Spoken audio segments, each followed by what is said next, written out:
Hi everyone, welcome to this week's Market Outlook Trends, Risk Events and Trade Setups brought to you by Vantage Markets. This is a weekly webinar where we focus on what's been happening in markets and what is about to happen, hopefully, in the week ahead. Whilst I'll just let you have a quick look at the disclaimer, I'll just run through what we hope to get through in the next 30 minutes or so. Might be a little bit shorter this week because there's not too much US data to preview potentially, although there may be some news on the US inflation report, I think. But I'll need to double check that. So, yeah, we'll just run through where markets are currently. We'll look at some of the key themes of the moment. So, obviously, tariffs have reared their head again, of course, with China and Donald Trump really in the US. Tensions rising, obviously, but now sort of de-escalating slightly over the weekend, really. So we'll get into that. We'll also have a look at France as well and Eurodollar and just see what the latest is on that. Before then, checking out the earnings season, which obviously kicks off this week, really, in the main, with US banks reporting on Tuesday onwards. So again, we'll have a chart about that and look at that as well as the other major stock indices. We'll then just have a quick look at last week's main events, so the RBNZs, bit of movement there, actually a lot of movement on the Kiwi, of course. So we'll look at Kiwi against the dollar. FOMC minutes as well came out last week, and we don't have too much else from the US data-wise, so we'll look at that, as well as Canada jobs, so look at that dollar CAD and what happened with that important jobs report out of Canada. And then we will look at some of the data coming up this week. So there is some UK data, quite important, though it probably won't change the dial for the Bank of England too much. So we'll look at sterling against the dollar. We'll look at Aussie jobs as well, Aussie against the dollar, and just wrap up with that US data point as well. So a fair bit to get through. First up, that you can see markets, how they're trading currently and what's been happening. Obviously, President Trump's been front and center with essentially TACO again. So Trump always chickens out, I think, is that acronym and the meaning of. Obviously, probably best to think about it as escalation to de-escalate. So escalate to de-escalate is how we think about it, and listen to obviously actions more than words. Although markets obviously didn't react like that on Friday after he said he might put 100% tariffs on China, of course. We'll get to that shortly. Asian stocks, well, they began the week in the red as the market reacted, of course, to last Friday's Trump threats and the subsequent Wall Street sell-off, although slightly eased, obviously, on that. US equity futures, they rebounded, actually, due to that softer tone, obviously, and Japanese markets were shut for a holiday note. US, there is a holiday as well, but I believe the cash markets are trading, I think. European equities are in the green. Eurostoxx 50s up around 0.7% after the cash market closed with losses of 1.7% on Friday. Just checking the dollars, slightly bid there, up around 0.3% and regaining some of those losses from Friday after it had a pretty solid week, actually, until Friday and that sell-off. We'll look at that shortly. Looks like inside days, though, really. So sort of consolidation of last week's gains. Bulls will help. Or will hope, sorry. And just on then the CPI data, the US BLS, so the Bureau of Statistics, essentially said it will publish the September inflation report, the CPI report, on Friday, the 24th of October. So not this Friday, next Friday at the usual time. So interesting that. I need to double check that, but that's what I saw of the latest. There is around a 67% chance of a shutdown into November, or there was at least at the start of this week. So again, need to check that, but that's what I've seen lately. I just want to pull up the VIX chart first of all, which is, just bear with me, which is a volatility gauge, essentially. I'm sure most of you will know of the VIX. If you don't know, it is, as I say, Wall Street's kind of fear gauge. So it is a volatility index, really. which let me just pull up the chart. Hopefully you can see that better now. But yeah, this is a volatility index, really. It's a real-time index, really, that kind of represents market expectations by volatility. It's over the coming 30 days measured by S&P options, index options, really, with near-term expiration dates. So yes, a very widely watched gauge. The average of this gauge, long-term average, I think, is around 17. That's sort of in the last decade or so. Before that was just below 20. So you can just see, yeah, we've been very sort of quiet in markets, low volatility. We've been talking about this in our week ahead, actually.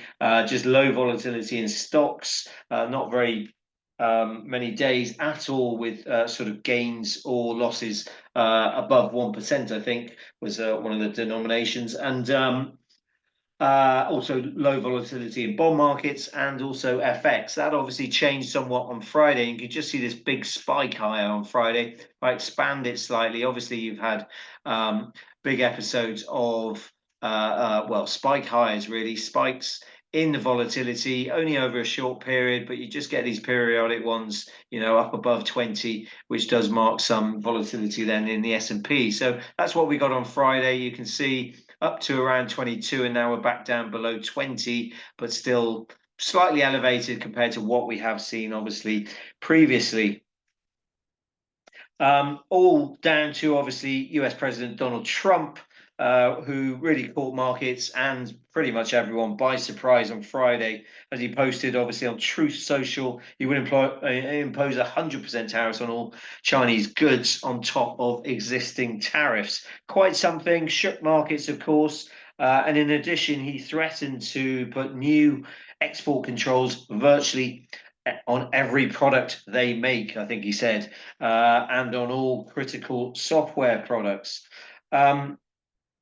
The measures really came in response to China announcing new export controls on rare earth minerals on Thursday of last week.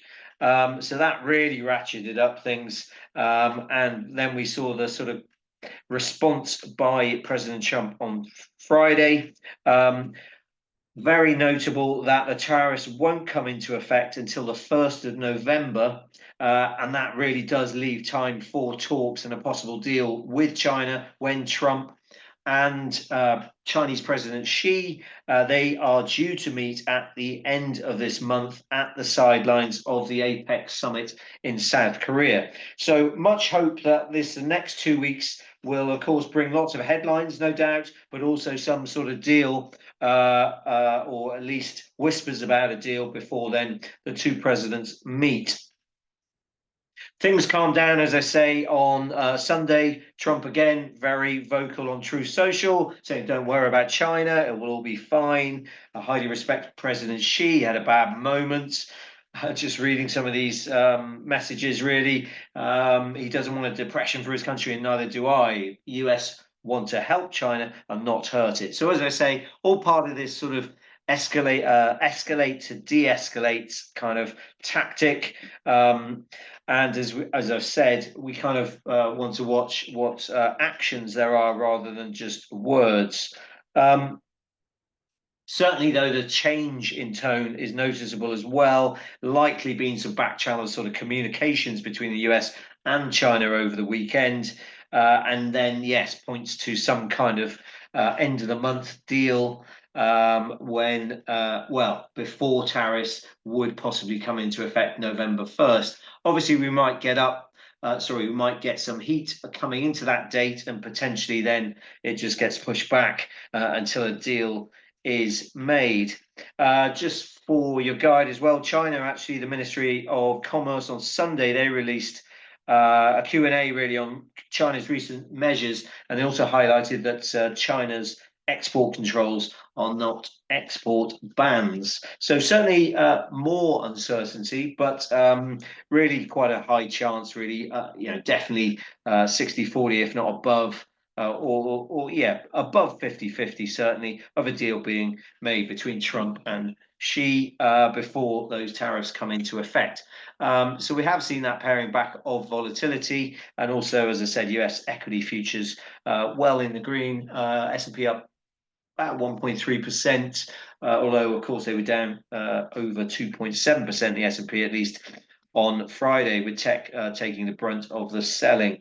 If we just, before we get on to the earnings season, we'll just look at France actually. If I just pull up a graphic, really, I did show you this, I think, last week, just showing you a spread really, which is sort of showing us how bad really French debt has been treated and looked at by markets really. When it's riskier than Italy, then there is generally seen as a problem, of course. It's all, of course, down to the political chaos in France at the moment. With the resignation of the latest PM, but then the PM being reappointed. That was the latest on Friday. President Macron, he reappointed Sébastien Lecornu as French PM on Friday. Quite something, really, after him resigning 4 days before that. Lecornu already appointed a government, actually, and he must now present a 2026 budget today, and then likely face a vote of no confidence during the week. His survival really depends then on at least a tacit support from, well, socialists and Republicans. To get that socialist support, he will likely present a watered down version of the previous budget proposals, with basically less strict spending cuts and a possible change to pension reform. If the Parliament fails to pass a budget, an emergency bill must then be passed. If, and there are lots of ifs here, but I think it's likely that these things will struggle to get passed, more than likely, actually. And then if Le Cornu is ousted in a vote of no confidence, President Macron must then appoint either again a new prime minister or call possibly for a snap election, which still is a significant risk. So all in, it's a complete mess, has to be said. There are critical deadlines in France approaching, really. As I said, that 2026 budget draft must be done by today, actually, to allow then the required 70 days for parliamentary review and passage by year end. Any deviation from that obviously is being scrutinised. And really, while it's kind of premature to think, well, for the IMF to issue strong warnings during certainly today's World Economic Outlook presentation, FX markets really will shift on any stance on the euro. So the recent sort of buy the dip sort of trend in euro could give way to a more bearish outlook if snap elections are called, especially given some of the weak data we've seen out of the Eurozone, which suggests kind of limited room for sustained euro gains. Yeah, we've been looking at this in quite some depth last week, especially. Really interesting that sort of no one party will win a majority if an election is called. I think the odds of that, well, they did drop from around 50% after Macron reappointed Le Cornu, but I think they're still above or around 30% for an election to happen, and certainly above 50% by year end. That is in betting markets, in poly market, which is getting more attention now.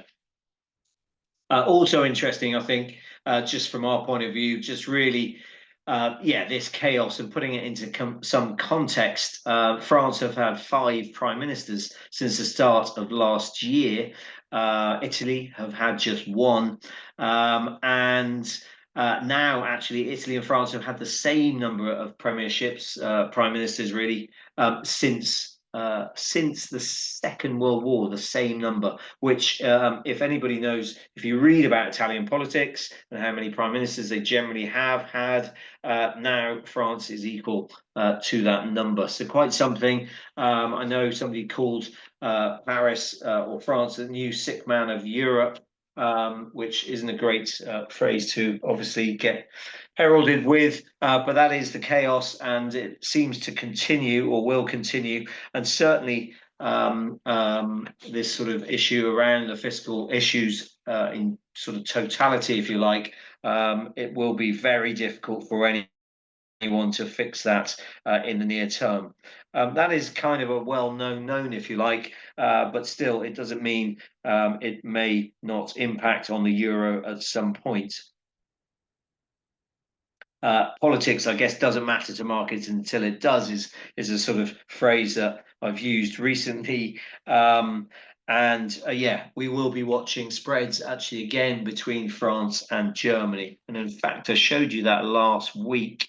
And if you bear with me, it's a good way of just checking out the risk in this on this story, really, if you like, and potentially if there are renewed stresses, then the euro might get hit and get sold. For your guide, this is the chart I look at. It's the France 10-year yield against the German 10-year yield, essentially. On TradingView, if you have that, it's FR10Y-EU 10Y. Not wanting to get into it in too much detail, but really just shows you, yeah, France OAT yields against bonds, so German government bonds, and as this rises, then that spread is widening, which is a bad thing for potentially Europe, essentially, looking at it. And if this goes higher, then potentially you see, as I say, more protracted selling on euro dollar. We've got a barrier in here around 88. You can see previously 90, sort of 88, 90, nice round number. If we get anywhere near that, then just watch it either obviously as resistance initially, but then watch that if it was to break. That wouldn't be great for euro dollar, you would imagine. So just for your guide, really, just something we look at, not widely looked at, as I say, but in these times with political issues going on, then we need to work out, yeah, what to follow to then see the impact on sort of more popular markets, if you like. Otherwise, just moving on from that, then earnings season, of course.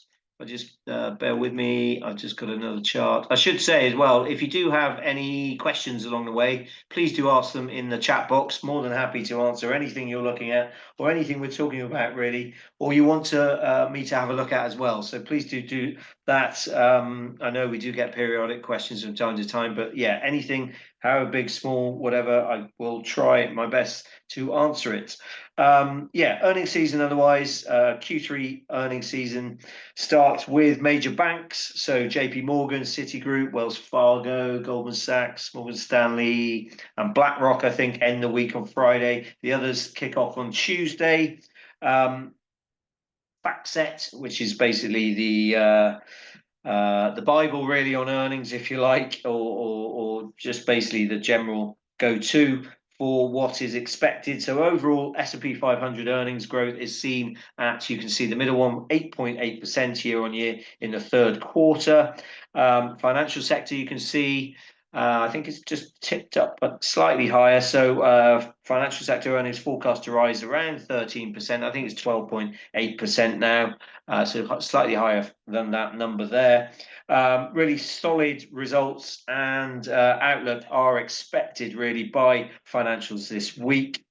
Overall, it would mark the 9th straight quarter of growth for the S&P 500 index, and that kind of reinforces well, one of the legs really of the sort of case for bulls and the equity market continuing to go higher, really. Solid earnings growth, key, resilient economic growth we're still seeing, apart from the slightly softer labour market, but we don't know just yet. having not had any data for a while now, and obviously then a looser monetary policy backdrop potentially with more Fed rate cuts.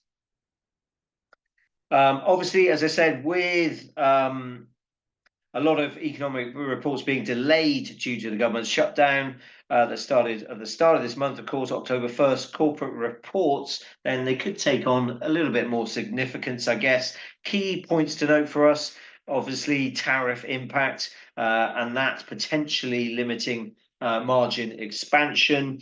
Certainly, AI-related capex will be a big deal when the mega cap tech stocks report, and with hyperscalers expected to grow 75% year on year in Q3, though slower growth is expected in coming quarters. We'll be watching that very closely. That number did move markets last time when quite a few of the mega caps reported that very high capex number for the next quarter. So it'll be interesting to see whether that slows down or not, and how much the market reacts to that. We also get, just for your guide, TSMC and Samsung reporting this week. So a little bit of focus on that, obviously, with the global AI boom.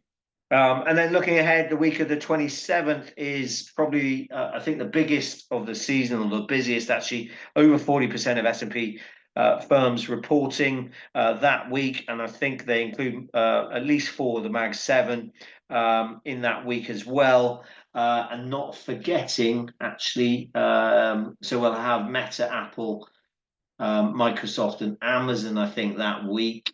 We also get the Bank of Canada, the Fed, the Bank of Japan, and the ECB as well. So a busy end of October coming up for sure. And we'll be reporting on that in the next few webinars, as well as obviously on our daily commentary as well. Should say Nvidia, though, which is obviously a very popular stock, that doesn't report actually until mid-November, so always much later than the other tech titans, if you like.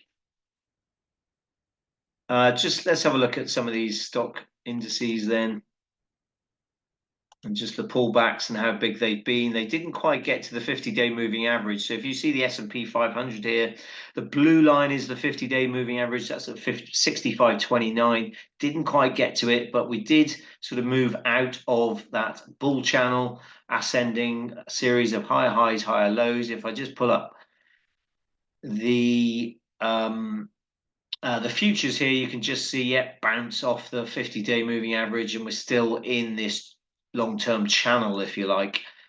Futures just pulling back slightly, so only up under 1% total now. So interesting to watch that with that US holiday as well, though, just for your guide. But yeah, interesting. Yeah, still in this channel. Same thing for the NASDAQ. Didn't quite get to the 50-day or the upward trend line that you can see there. 50 days just below 24,000. And then futures are picking up over nearly 1.5% actually, but obviously very much inside that big down candle. Just checking, it wasn't an outside day actually, a bearish reversal. Sorry. The weekly though was, and we did note this on our week ahead, which we put out yesterday, but you can just see that big bearish engulfing candle really. So the whole of last week's range, and we closed lower, sort of outside, or the previous week was inside then the next week, which was very bearish. So just a bearish, can be a bearish signal. So it'll be interesting, how much of a bounce we get. Just on the Dow as well, you can see we did touch the 50-day moving average in the cash at 45,511, and closed below that actually. But futures pointing to around a 0.74 gain, you can just see there, so up above the 50-day moving average on the futures.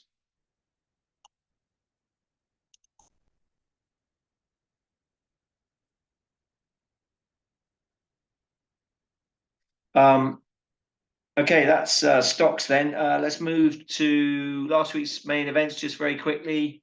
First of all, the RBNZ.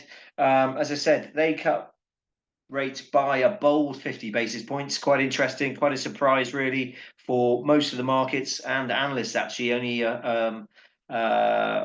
less than half, I think, had expected a bigger 50 basis point move. Most expected a quarter point move.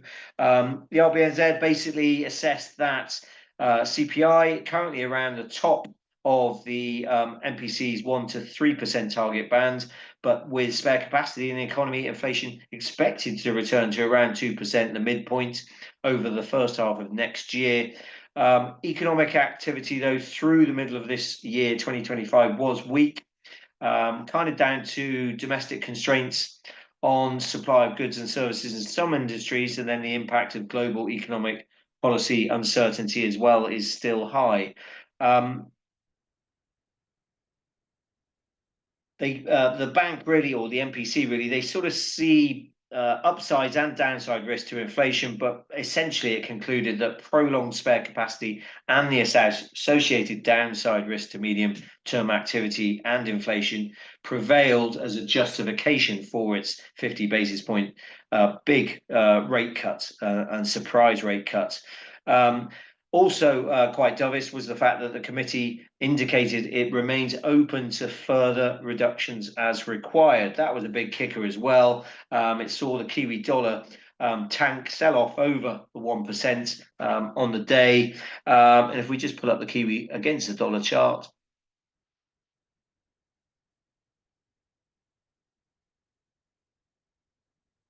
it has struggled, of course.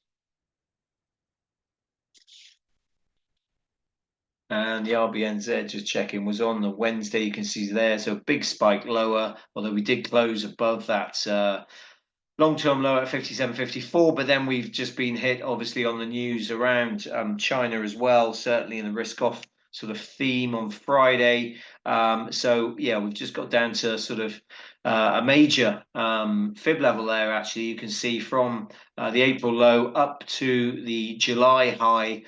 So the 61.8 retrace is at 57.27. We're just on that now. So whether that acts as support or not, you've got then the halfway point at 58.02, and then the 200-day moving average capped that upside recently. That's at 58.47. If we do lose the support, then yeah, probably there's minor fib level around 56.20. The next support probably for us on Kiwi dollar.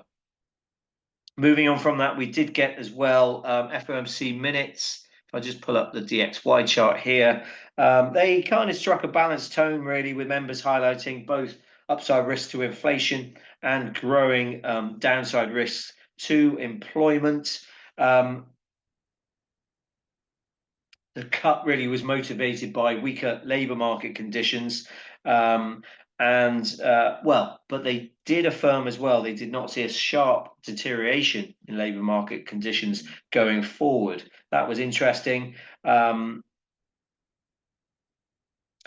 Concerns, though, around inflation had subsided, and the committee kind of continued to expect an increase in inflation in the near term. But that obviously didn't put them off cutting rates. Those were the minutes, really, nothing too major. You can just see on dollar, this is the dollar index chart, sorry. I always say this, but it's a weighting against 6 of its major currency partners, really. But the euro has by far the biggest weighting, 57% or so. And the next one is the yen, 14%, and then sterling around 12%. So obviously last week we had some weakness in certainly the yen and the euro, and that really saw the dollar index, this index, do very well with those two currencies above a sort of 70% weighting in this index. Interesting now, so we're above this sort of medium-term downward trends. We've broken through that, so we're still staying above it, even though we had that sell-off on Friday. Just consolidation, really, but we have got big resistance around 97.15 and 97.58, so it's a fib level and a long-term low from 2023, I think, 99.57. So interesting whether we can beat that or not, and then we may have support, or certainly around the sort of 100-day and 50-day moving averages. They are at 98.14 and 98, so a decent level of support potentially there. That is the dollar index. Let's move on now to, well, Canadian jobs data, actually, just quickly from last week. Interesting report, actually. Big rebound in jobs added, 60,400 jobs added in September, and an unchanged jobless rate, actually, still stuck, though, at that multi-year high at 7.1%. The August data, that had hit a 9-year peak, really, barring pandemic years. If you strip those out, 65,500 jobs actually shed in August, largely in part-time work. But now job gains have averaged, I think, around 24,000 per month this year. That's 10,000 less than the prior 2 years. And also some measures, even though we had a nice rebound, obviously, for September on Friday, some measures still showed increasing slack in the labour market. So increasing slack, that means basically underutilised labour force. For example, we had youth unemployment hitting a 15-year high. The Bank of Canada, they noted recently a softer labour market at its meeting, as I say, and there does then appear to still be some slack, and markets are now pricing in a pretty high chance, 65-70% chance of another 25 basis point rate cut at its meeting at the end of this month. As I said, I think it's on the 29th of October. So interesting. That generally has meant the loonie, the Canadian dollar, has struggled, and you can just see here we've just sort of moved above the 200-day moving average now. Interesting whether we can hold that, especially after that sell-off, which wasn't that big actually in this dollar CAD, obviously, pair. So we're still above the black line, which is the 200-day moving average at 139.71. Last Friday's high is at 140.34, so that'll be interesting whether you can break that. Then we have some fib levels, halfway point of this move lower. That's a 141.05. That would be above this sort of gentle upward channel, if you like. But yeah, if we lose then the 200-day moving average, then we're probably back into this sort of range area, which is sort of around above 139, 139.43, being that fib level from that move. Okay, that's dollar CAD. Let's move on to just quickly. I can just show you actually a chart of where we are with the unemployment rate. You can see ratcheting higher. That's the orange line, 7.1%, and then obviously the employment change. I haven't quite added the positive employment change for September. Moving on then just to what we hope to see this week. As I say, US data not really happening. We were due to have inflation data, CPI data, which would have been pretty much unchanged. Core expected at 0.3% month on month. And the headline easing probably to 0.3 as well. Certainly any tariff-induced price pressures will be important, but then they could be offset by weaker housing, rents, wage growth, and also falling energy prices. Also due to have retail sales, we won't be getting that either, likely, with consensus for both headline and core expected 0.4%. We will be getting UK jobs data and Australian jobs data. And just let me pull up then the cable chart first of all.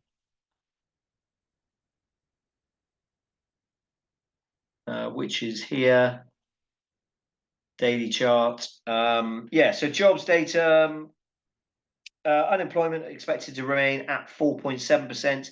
Average earnings ex bonus should be 1/10 lower at 4.7, so still slightly elevated. That's the issue, of course, for the Bank of England. And that wage growth figure will likely be the main focus, with the labour market weakening and expected to drag earnings lower into year end. The most recent Bank of England statement saw the committee highlight there is a less of an immediate risk that the labour market will loosen very rapidly. But certainly if consensus proves correct with this report, then the release unlikely probably to have any near-term implications for the Bank of England. Wage growth still sticky and elevated, but expected to come down, as I say. If there is an acceleration in the ongoing sort of labour market softening, probably unlikely to have a big bearing on the November meeting. That's at the start of November, I think the 6th. So the first week in November. Um, yes, and that's the one with the NPR, so the fresh forecasts. But very unlikely at the moment markets seem to have any kind of rate cut or action there. Um, Obviously, if the report does show ongoing labour market weakness, then it could factor into a slim implied chance of a December cut. But I think there's only around 5 basis points of cuts priced in, maybe a touch more now, but nothing major for year end and two meetings. But we do get GDP data as well out of the UK. Consensus looks for slight uptick to 0.2% from flat, remember last time around. Downside risks from industrial production due to a sharp fall in North Sea oil flows. Just for your guide, the PMIs, they saw, well, more manufacturing pressure actually than pullback in both services and the composite. So sort of deteriorating outlook going forward potentially in the UK, but as I say, only around 5 basis points, a bit more than that of price cuts, rate cuts, sorry, priced in by year end. Cable did dip and looked as though it was breaking down, but then we had that rebound on Friday, obviously with dollar weakness. Yeah, got a few lines here. 134.34 was a high from back in September of last year. And then you've got the 50-day moving average above that, 134.72. If we do lose this support, then here down below, you've got the 200-day moving average at 131.73.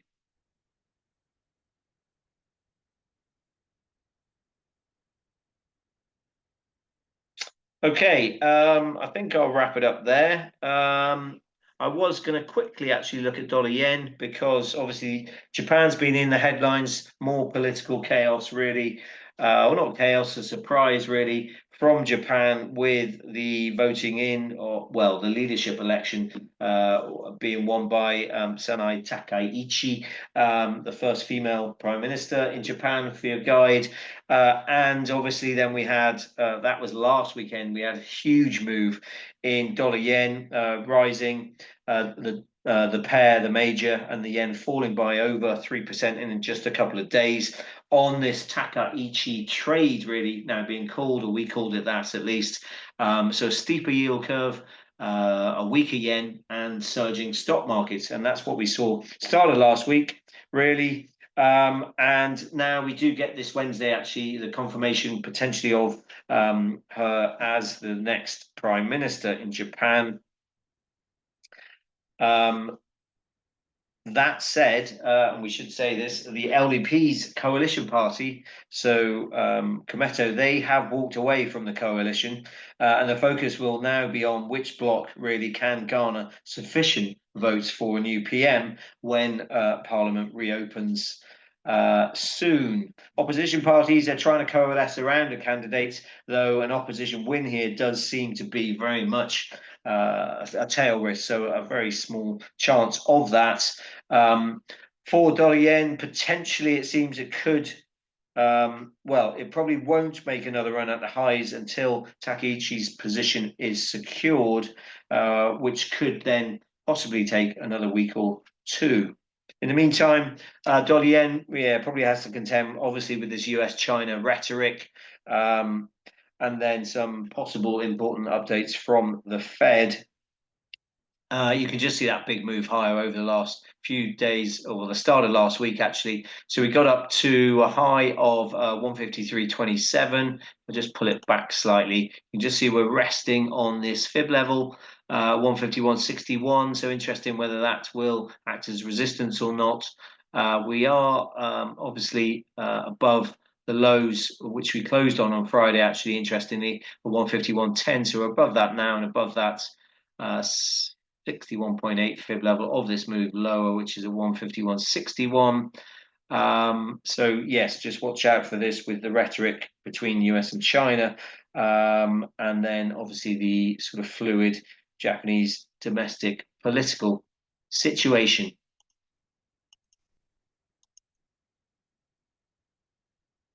Okay, I think I'll wrap it up there.